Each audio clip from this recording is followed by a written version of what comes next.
I have become looking backwards, I have become a living testimony of God has a way for everyone that is His. It's a road. If you will seek it, He will put you on that path and on that road. He has an end destination, and He has the in between. He has everything planned out.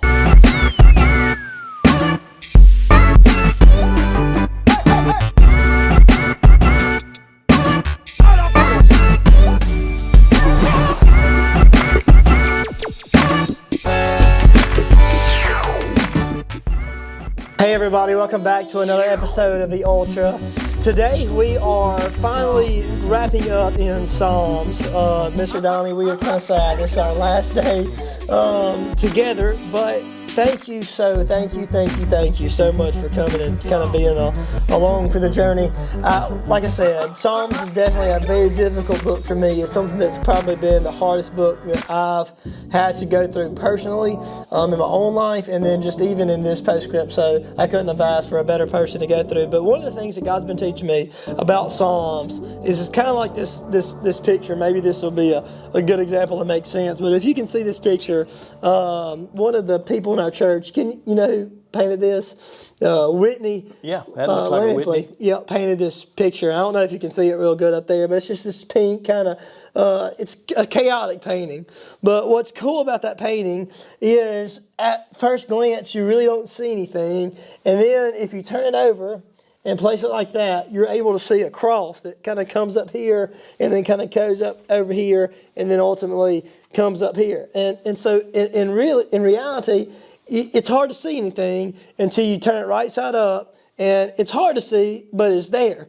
And it's one of the things that she told me she does in most of all her paintings. She tries to implement a cross or some kind of religious symbol in all of them and make it kind of hard to see to the eye. And that's what I've learned through Psalms. Psalms is hard for me to make sense of. But if I continue to read it and I continue to learn and get it right side up, I see the cross standing in the middle of all these Psalms. And so for an example of that, it says this. It says, "Show me the right path, O Lord." This is Psalm 25. I know we're going to speak a little bit about this, but show me the right path, O Lord. Lead me by your truth and teach me, for you are the God who saves me. You see that? Yep. And then he goes, "All day long I put my hope in you. Remember, O Lord, your compassion and unfailing love, which you have shown me all along. Do not remember the sins of my youth, but remember me in the light of your unfailing love. For you, O Lord, are merciful, and you do what is right and good and proper." And it kind of goes on.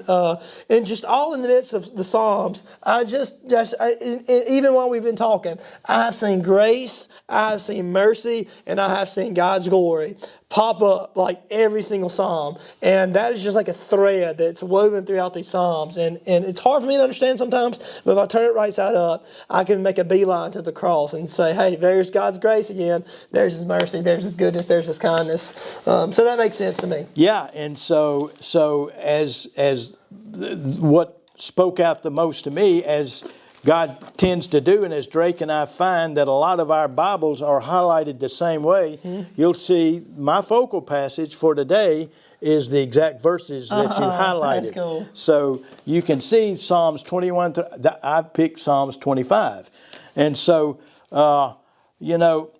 this probably is, I have a lot of favorite Psalms. Different. And that's the way we're made different. We see things different, and I think that's why God puts the body together so we can make the puzzle bigger and more revealed. Yes. So you give me Revelations or Proverbs, and I'm like on it. But you give me Psalms, I'm like, oh my gosh, I can't understand. I didn't get Revelations. I would shut it off as soon as somebody started teaching it. But He made it I'm not going to say I get it, but I get it a lot better now. That's how you are with Psalms. Yeah, well, this Psalms was, author David. I'm sorry, but his heart. To me, David wrote his heart. He wasn't afraid to speak. He wasn't afraid to cry. He wasn't afraid to sing. He wasn't afraid to be discouraged. And he was so intimate with God. And I want to be like David. I want my life to speak out like David's does. And that's just a goal that maybe I'll achieve in heaven one day. Who knows? But here's something I journaled on this chapter 25 of Psalms. And I focused on verse 4 through verse 12. But I wrote, my merciful Father, full of grace, has a path chosen for me. A particular path. A lot of believers miss this. I'm one that believes that you can be saved, God can be in your heart, but you can kind of bog yourself down and not get into His Word and not go all in like Drake talked about this morning. I think we're all guilty of that Yeah. at times. And you can see the word I wrote. Abundant and life. you miss the abundant life. Yep. And this Psalms is about David. So he asked the Father, show me the path where I should walk, as Drake read, O Lord, point out the right road for me to follow. Lead me by your truth. Teach me, for you are God who saves me all day long. I put my hope in you. Remember, O Lord, your unfailing love and compassion, which you have shown from long ages past. Forgive the rebellious sins of my youth. Look instead through the eyes of your unfailing love, for you are merciful, O Lord. Here, listen. The Lord is good and does what is right. That's we need to get that. We know that, but we need to speak that. The Lord is good and does what is right. He shows the proper path to those who go astray. He leads the humble in what is right. This speaks volumes to me. He teaches them His way. I've talked to Drake a lot about this. This is where my life turned, from my way to His way. The Lord leads with unfailing love and faithfulness all those who keep His covenant and obeys His decrees. For the honor of your name, O Lord, forgive my many, many sins. Who are those who fear the Lord? He will show them the path they should choose. Here's what God said to me in the 25th Psalms. He has a way already chosen. I spent probably 25 years walking my path, maybe 28 years. It was 40-something years ago that He finally, in that church during revival, He cupped me. He cupped me. He grabbed me with both hands. He pulled me up to His face, and He said, it's time for you to let go of your way and go my way. It's time. And at that moment, I said, I'm yours. I'm sorry. I've walked my way. I'm yours. At that moment in my life, I can tell you without a doubt, I can look back and say, from that moment, I turned and I started walking as best I could. I got into His Word. I started listening. It mattered to me what He said. I cared and I tried, and I was not perfect and I wasn't near what I should be, but I wanted to be. I think that's the key. I think that's what God says to those that are His. I just want you to want me. I just want you to want my way. If you're willing to say it and try it and just give yourself up, I'll take you on the path I let out for you the day you were born. He had a road for me, and He put me on it. It was this body of church, body of believers right here. You got to be willing, though. You got to take your hands off the steering wheel and say, all right, I'm yours. Show me your path. He has a way for you to go, and if you have enough faith and courage to take your hands off and say, whatever it is, I'm willing to go, then you find the abundant life. That is the abundant life. My life went from black and white to color to 3D and then to 4D. And I don't know what it's going to get to now. I'm getting too old to almost see. But I can tell you my path is His path. And I can tell you, I can almost smell heaven. I'm getting closer.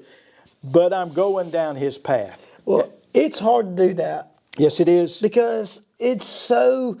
We get so, we want to do what we want to do. We want to do what we have our expectations, and we want to invite God in on our plans. And so it's so hard to say, all right, God, if we're talking about mission trip. You didn't want to go on that mission No. trip for nothing. No. But you said, God, I mean, not you did, but I kept telling him for years that as soon as I got retired and as soon as I made up enough money and as soon as I got my life situated, Yep. then I was going to start going on mission trips. Yep. That was wrong. Yeah. Well, it's so hard Yeah. to say, God, because I think your heart obviously was wanting to go. Yeah. But just if it would work out or not. And then, man, you went and then made just the biggest difference on all those kids' lives and all that. So it's That's just the shows abundant you- life. That's the abundant life. That is the 4D, like you said. I can guarantee you that if you take your hands off the steering wheel and go his way, it's not going to be comfortable. Mm-hmm. He's going to invite you. He's going to take you to ways that you don't really want to go. Mm-hmm. Go. Yep. That's the abundant life. Yep. When you take that step, you are no longer walking. God is carrying you. Mm-hmm. He is taking you. He's in control.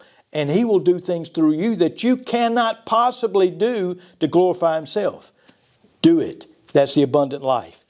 That's this part. That's this chapter. We done preached so much. We got to take out a tithe now. All right, sorry. y'all. I'm sorry. We'll drop a link in the description. I'm just kidding. Man, look, that's awesome. Awesome. Mr. Donnie, I'm serious. Thank you so much for coming. We're shooting this. Y'all can see a Christmas tree in our video. We're shooting this before it ever drops. But I know that when everybody, these 5 days are really going to bless some lives. It's blessed me. It always does. Well, yeah. It always does. Look, one of the hardest books for me to read, and you've really put it on an application level, so I really appreciate that. And hopefully you all are getting the same things out of it. And drop a link in the description. Leave something that you really, what you got out of these, out of Psalms. And once again, we're in some wisdom books. We're in Psalms. We're out of Psalms now. Tomorrow, we're going to be starting Proverbs. We got 31 to go. So we're going to be on Proverbs 1 through 5 tomorrow. And I am excited for y'all to see our guest and the first video, and I'm a little scared because, you'll see tomorrow. And until then, peace.